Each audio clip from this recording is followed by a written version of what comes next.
Philadelphia 76ers. Looks like they'll be without PG and Embiid for some time, right? And Embiid is already saying, I'm not playing back-to-backs. I'm not doing it. I just got a problem with that. I just don't feel good about the money they spent on both of them, and they're already unavailable to start this season. You know what is funny, because I have them on my list. We're talking about the East and what some of my expectations are from them. I'm going to tell you right now, I said right here, the Sixers will have a disappointing season if Joel Embiid does not play. And unfortunately, Paul George, when he does show up, will not be enough. We're seeing that right now. They look like deer caught in headlights as we speak at the top of the season. You mean to tell me that the Sixers are at the bottom of the East? At the top of the season? I can't even fathom how the Sixers fans feel, because right now I can't be one of them.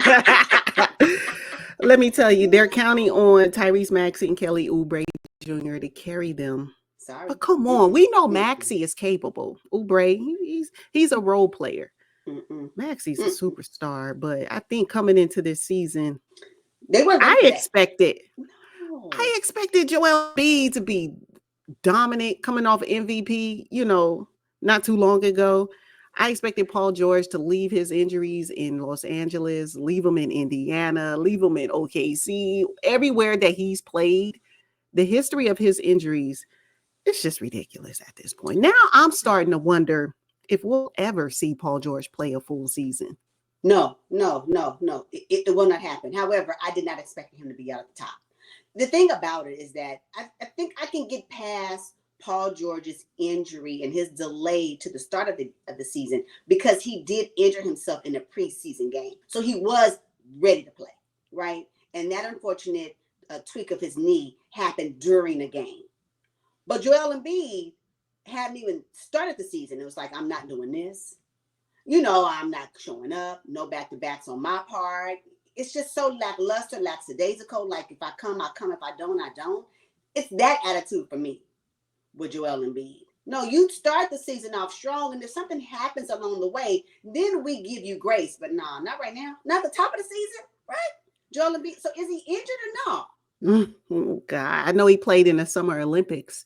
That's a bad look. I don't care about that. That was in the summer. Excuse me. Everybody else that played in the Summer Olympics is playing if they're not injured. So Joel Embiid, it's a bad look for the Sixers. I'm sorry. And so, yeah, unfortunately, the NBA said we need to do an investigation. And I want you to add other teams to the list. But yeah, that one right there. And once you're done with that one, go on over there to the Clippers and find out what that mess is. Get them off, get them together. Like, what is going on? It's just too much money to be spent. You got these fans spending all this money to go to these games. Don't be a season pass holder. You done put up a whole mortgage to get you some tickets to watch these games, and you can't even see your top superstar play, and he not injured? Nope. Sixers, I'm sorry, but y'all in for a long season if this is the stuff y'all gonna be dealing with all season. And you mean to tell me that I just can't get over the fact that they're at the bottom of the East. Now, I expect you to probably be between 7 and 10. But you down there with the Pistons? I'm over it. I can't do it. I know it's new. I know it's fresh, and they still have time to recover. But this is not the intro to the league that I expected from the Sixers. And so, yeah, I'm a little disappointed. And I just feel like disappointment is going to follow. Ugh. Yeah, so my expectation for them is that they will be 7 through 10, right? At the bottom of the Eastern Conference without their two superstars consistently throughout the entire season. But here's the kicker, though. I think the Atlanta Hawks will slide in and take their spot, because what Trae Young and Dyson Daniels are doing right now, it's looking like caw. Let me tell you, because I'm not big on if you've watched us, listened to us, or whatever, I haven't been big on the Hawks either. I don't know. I'm not saying that Trae Young is not that dude for Atlanta. I just haven't really been big on him. But when the Sixers will allow their spot to be taken, well, and if the Hawks is playing lights out right now, why they can't? Right now, as we speak, they were 2-0? Balling. So then you got the Sixers over here who's supposed to be up there, and they're not. It's funny you mentioned the playing tournament, because I'm thinking to myself, it's playing tourney or bust. The Sixers, we're talking in tournament or bust. The Sixers, unbelievable. So yeah, Hawks, come on in. Come on in. You better secure it. You have an opportunity to take the Sixers spot for sure. For sure. Yep, that's the way it's looking. You know, again, it's very rare that we consistently talk about the previous season's NBA champions. I'm just sorry. The Boston Celtics, my expectation for them as they're playing right now is to be top of the conference again. It's for me to see them in the Eastern Conference Finals again. And that Jason Tatum will start to be top of mind when they're talking about MVP discussions. If he hasn't earned it now, he will never earn it. So y'all get on board. I know y'all have already coined Shai Gilgeous-Alexander, who is one of my favorites. Anthony Edwards, right along with him, you know, and Luka Doncic. Well, go ahead on and add Jason Tatum to the rhetoric. Let's go on and start talking about it now. Because he earned it. He has been earning it for the past, since the season started. And he's a champion. Come on, y'all. Jason Tatum, if he is not right now showcasing or auditioning for an MVP top discussion at all times, then I don't know what else he needs to do. Put some wings on his back? What do he need to do now? Like what? I know he is balling. Let me tell you, the Celtics, I believe they were going to the Eastern Conference Finals anyway. Mm-hmm. But my expectation is that they'll be joined by the Milwaukee Bucks. I can't. I'm not ready for that one yet. No, not yet. Mm-hmm. Check me in December. But right now, but Giannis though. Ooh. It's more than just Giannis though. It's Damian Lillard and Chris Middleton is out. Wait till you get Chris Middleton back on the court. You think you about to get that Chris Middleton? Nah. Nah, not that Chris Middleton. You talked about watch our previous discussion. You talked about Paul George. Will he ever be back to form? Chris Middleton is probably one of them that we need to add to that discussion. Will he be back to form? I don't know. Chris Middleton has been silently under the radar all these seasons. He's been out a lot. I wonder how many games he's played. Like, should we put him in the same bowl with Kawhi Leonard and Paul George and Joel Embiid at this point? Probably. You know what Chris Middleton knows real slick. I ain't gonna say nothing, so y'all don't even think about me. So when I slide into these games, it's like I never left. Exactly. Oh, that's cool. Okay. All right. But wait, so Giannis, he did kind of do a little reverse psychology over the offseason and said that, hey, you know what? If we don't win, I might get traded. Come on. You know the Bucks ain't going to trade Giannis out to the Antetokounmpo unless he requests it. What was that all about? And is that something that maybe the Bucks are using as a little bit of fuel to get them through this first half of the season? It's working. Whatever it is, it's working, and let it work. I'm here for it. I don't know, but yeah, I can't go as far as to say that they'll be right along with the Boston Celtics at the top, but I do like what I'm seeing right now at the top of the season, and I look forward to seeing them continue to move forward as the season progresses, but I'm not there right now. I'm glad you're there. I ain't. You know. Because what? The New York Knicks? Let me hear it. What? The Knicks? Who joined in the Boston Celtics in the Eastern Conference Finals? Because we know they're going. The Knicks? Who joining them? If we were talking about before the season began, I would say the New York Knicks. Now that I've watched them play, they got some work to do. So I can't put the Knicks up there. I don't know who it is. I don't know. Hey, it's open. Good. Don't be surprised if it's not the Hawks. No, I'm joking. That's a joke. That's a jokey joke. But at the end of the day, right now, Boston Celtics, I don't have my second yet. Okay. All right. So one of the Ball brothers, not named Lonzo, returned from injury. This season. That's stupid. Have you seen LaMelo Ball? Oh my goodness. Let me tell you, if there was an award for flashiness, he'd win it. This guy is shooting off 1 foot, dribble, drazzle behind the back. I mean, he's averaging 31 points and 7 assists. He's already a top 5 offensive player in the NBA. He has the green light in Charlotte. They ain't winning nothing. But LaMelo Ball is balling. And my expectation is that he will lead the NBA in points because he has the opportunity. No one's going to take the ball out of his hands. Good for them. You know, when you look at the other players, Jason Tatum, he got to share the ball with Jalen and play within the confines of the offense. Luka Doncic, same thing. You got Klay Thompson over there shooting the ball great, right? Yeah. He got to share the ball with Kyrie Irving. LaMelo Ball is going to have time and opportunity, and let me tell you, he's going to lead the NBA in points, therefore becoming a 2-time All-Star this season. Good for him. No, I have not watched him. Number one. But good for him. Good for the Charlotte Hornets. I told y'all in the previous discussion we had that LaMelo Ball knows how to entertain. That does not surprise me. Absolutely entertainment. If you want to be entertained, please go watch one of their games. He is great to watch. You're going to be wowed by his ball handling. Absolutely. And the way he maneuvers. It's phenomenal. But they're not winning. No. It's giving me Harlem Globetrotter, though. It's giving me Space Jam. Like, I'm just saying. And if that's what you're for, go for it. No problem. I will watch the Hornets when they play one of my teams. I look for competitive basketball. I don't want to see a one-man show. That's one of the reasons why I wasn't too fond of the Dallas Mavericks. When Luka Doncic was over there, just one-man show. Now he got some other people he's playing with. Now I can get on board. But that one-man show stuff, it's all cute if you win. Y'all not winning. So no, the Charlotte Hornets enjoy the entertainment. That's what it is. That's all I got. That's exactly what it is. And if that's your thing, then hey, watch them because you'll be thoroughly entertained watching LaMelo Ball handle the ball. Not for me. No. I'm not wasting my time with that. No, it's too many other games to be played that I could be watching him twirl the ball on his fingers. I'm not about to do that. Oh my goodness. God, you are a tough crowd. Oh, you gonna sit a full 42 minute game? You gonna sit through that? 48 minutes, but no. You know he gonna. No, he ain't playing a full 48 minutes. He ain't out there the whole time, right? So 42 at best.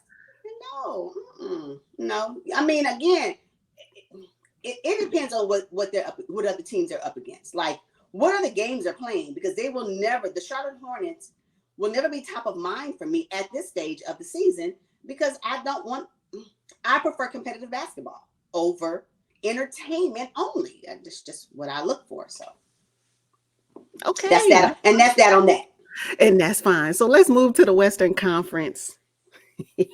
You know what? Throughout the years, throughout the seasons, I've been pretty hard on this guy, and it ain't gonna stop now.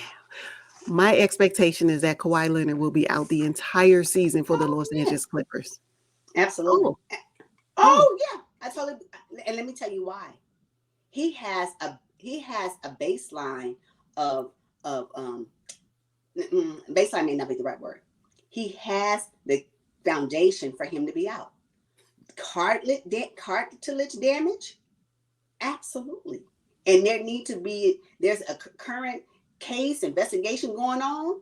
You doggone right, I'm gonna sit on top of that. Absolutely, I can't. I got potential damage. Yeah, no, I can't play. Oh, he can ride it. Now what you gonna say? Now what is it? He can't heal? No, he can't heal because he probably has permanent damage. Yeah, of course. Why wouldn't he ride on that? Yeah, no, I agree. We will not see him play. No, the Clippers can forget about it. Wow. Wait, check it out, though. Did Steve Ballmer pay him hush money, though, these $50 million, so that he wouldn't come clean and say, hey, they forced me out there? I wouldn't doubt it. Let me find out. Steve Ballmer paid him $50 million hush money every single. What? This is just getting ridiculous, though. I guess now you won't find out because it's hush money. And if I had that, hush, you wouldn't even. They'd be like, what happened to Evay? Where did Evay go? Girl, she done rolled up in the sunset with her family. What are you talking about? What? Kawhi Leonard, he's quiet already. He's already a quiet one. You ain't gonna hear nothing from him. And his camp is quiet too. They over there counting paper. What? I love it. Hush money. Watch this hush. Trying to tell you now, the Clippers arena. Everyone's talking about this Intuit Dome and the wall that Steve Ballmer paid. I don't know if it was $2 billion overall or $2 billion for the wall. We're talking about a guy have hundreds of billions of dollars. You think he care about that? This little investment that he made into the arena, into Kawhi Leonard, he's not worried about it. Billions with a B. That's lint change. That's lint change for him. He got that out of the deep, deep root of his what is it called? Junk drawer. That money was in his junk drawer. Come on. What in the bag? You know, you got to sift through stuff in your junk drawer. He found that money. Oh, here you go. Take that. If you've seen the dome from the outside, it is phenomenal. It looks amazing. So no, and it doesn't even matter. You know what? So this 2025 season wasn't probably their entry to their dome as they wanted to. But if I know Ballmer and I know what the Clippers can do, 2026 is going to be the year. They're going to have a whole new superstar. This is just what it is. Kawhi Leonard, thank you so much for your tenure. Paul George, we got you. And look, you ain't even playing. All that yip yap. And you can't even play the top of the season with the Sixers. You got James Harden out there. I know James Harden. Your days gosh. It's a wrap. I'm sorry. Yeah, you know, y'all looking for that Houston. It ain't.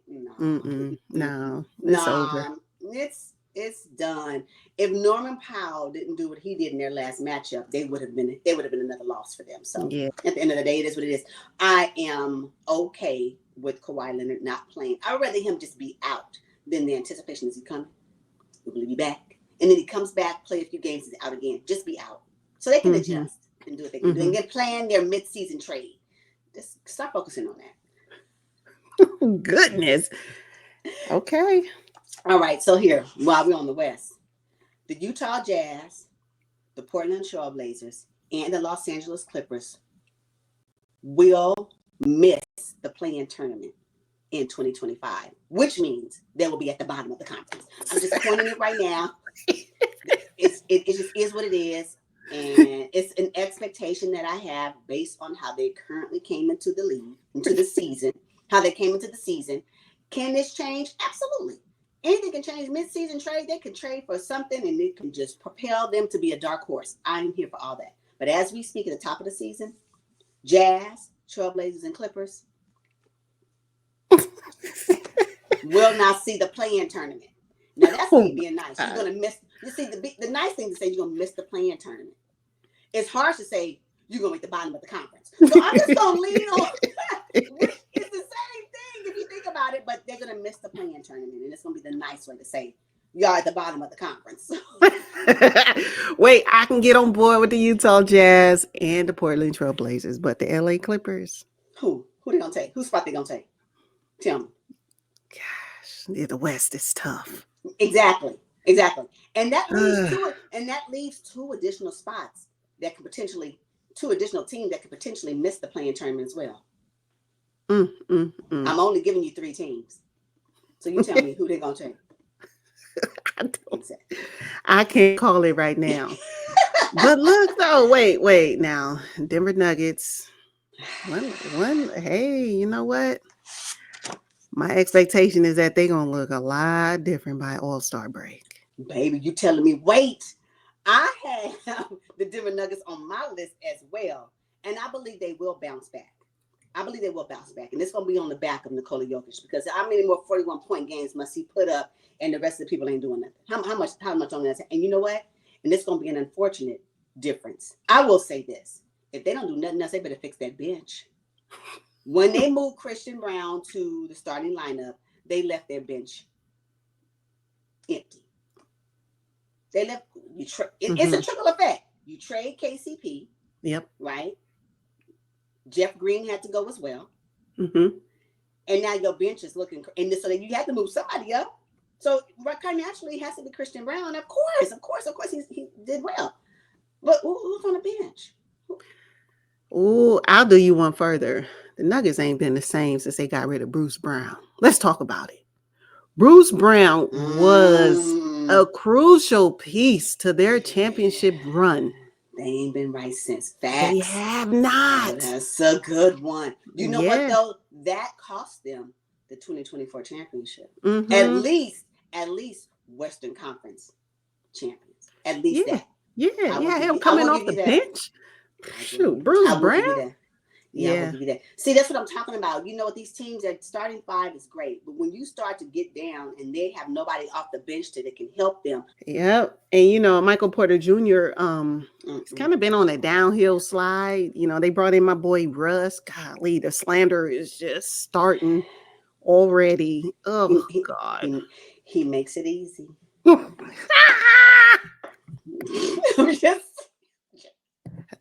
Yeah, when you go over, just saying. just over. When you go over 9. When you go over, just saying. Yeah. You don't make it easy. Check it out. I think since we're talking about the West, I think JJ Redick will win Coach of the Year. I'm okay with that. The Lakers continue doing what they're doing. They keep dominating. Clearly, he has a system that everyone can operate in, and AD is now the focal point. And LeBron has decided to basically, I wouldn't say take the back seat, but pick his moments I'm okay on with the that. court. Mm-hmm. Against the Sacramento Kings, where he went off in the fourth quarter. Mm-hmm. I think Jay Reddy is looking real good right now, and all of the talk that everybody has said about him, including myself. Uh, I don't know it's not aging well, I should say, because he's looking he's looking good, and Darvin Ham is looking terrible because the Lakers didn't get better. They just brought in a new coach. I am 100% on board with that. I can most definitely support with that early prediction of JJ Redick, Coach Redick being Coach of the Year. Again, he is the right coach at the right time. He just is. And he's capitalizing on that. Yes, he's looking really good. And to your point, if you remotely had any concerns about JJ Redick, act like you didn't. Act like you didn't and get on board because they're looking really, really good. As long as they continue to go through Anthony Davis. And I am okay with LeBron James, your GOAT, filling in where he fits in. I'm okay with that because it creates great basketball. And it's actually allowed the other players on the team to actually look like they belong. They just because last season it didn't look like it was a fit. They looked horrible. And they have these same players now playing this season.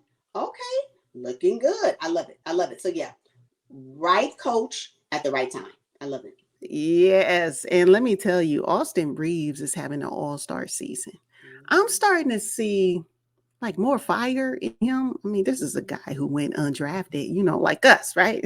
He went undrafted, but Austin Reeves got it out the mud. Yeah. When I tell you he's playing like a guy who's going to win All-Star, his first time All-Star, and it would be so impressive that he's able to do it alongside your GOAT and Anthony Davis. Did you? I'm sorry. Austin Reeves, 100%. Did you just say my GOAT, Anthony Davis? Your GOAT and Anthony Davis. Oh, okay. Pause. No. First of all, your GOAT and Anthony Davis, absolutely. Absolutely. I think that if you're going to be an undrafted player, like we're Undraftedviews, if you're going to be an undrafted player and you are going to excel, why not do it while you have your GOAT on the roster? That's perfect. It's perfect. It's perfect timing, perfect look. And I agree. He was balling last season. He was. And to carry that on to this season, yes. Austin Reeves is a nice look in the purple and gold. Why not? Why not? What better way to be showcased on national TV? Because you will be if you play against the Lakers. Almost every game you play is going to be on somebody's national front. Even if it's not, it's going to be talked about. So, I can't wait for mainstream media to finally start making him top of mind when they start talking about the Los Angeles Lakers. Yes, we know it's your GOAT, LeBron James. Yes, we know it's Anthony Davis, who they're going through right now. Come on now and add a few seconds of Austin Reeves in that discussion too. They're not the only ones out there, right? So yeah, I'm here for that. Absolutely. Because he's really going to carry the team should AD have an injury or LeBron, has to sit out. Although he said he want to play all 82. I think LeBron said he want to play all 82 games in He his can. 22nd season. He Yes. can. Should Joel Embiid be taking a page out of that book? Yes, absolutely. Absolutely. Goodness. It's about how you treat your body. It is. You know your goat is bionic. It's about how you treat your body. Absolutely. Come on. He looks great. He looks amazing out there. And he knows how to rest while he's on the court. Yes. God takes him. Come on. The team knows how to set him up to be successful. So yes, he can have win and in his 22nd year in the fourth quarter. Of course, they know how to manage his time on and off the court. These other coaches need to take heed to that. These other players need to take heed to how he does his thing and mimic that, and they'll be okay. Yeah. He's your GOAT is your blueprint. This your GOAT thing, I just think it needs to be addressed. LeBron James is not my GOAT.